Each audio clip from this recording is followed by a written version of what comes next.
बिस्मिल्लाहिर्रहमानिर्रहीम। अस्सलामुअलैकुम। आप देख रहे हैं K92 न्यूज़ और मैं हूं नाइला भट्टी। शामिल करते हैं आज की अहम खबरें।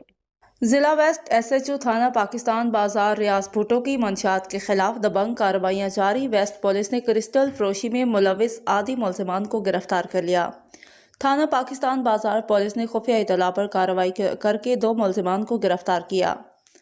गिरफ्तार मुलजिमान की कब्जा से मुख्तलिफ पैकिंग में मौजूद क्रिस्टल और फरोख्तगी की रकम बरामद। मुलजिमान के खिलाफ control of narcotics substance act के तहत मुकदमा दर्ज, तफ्तीश जारी।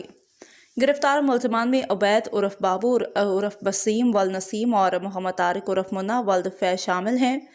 मुलजिमान आदि मंशियात फरोश हैं और मुलजिम उबैद उर्फ बाबू कबल अज़बी जेल मुकदमात में गिरफ्तार होकर जेल जा चुका है। मुकदमा इल्ज़ाम नंबर 411/2022 बजुर्म दफ़ा 69B थाना पाकिस्तान बाजार। मुकदमा इल्ज़ाम नंबर 511/2022 बजुर्म दफ़ा 6/9A थाना पाकिस्तान बाजार। मुकदमा इल्ज़ाम नंबर 596/2022 बजुर्म दफ़ा 6/9A थाना पाकिस्तान बाजार।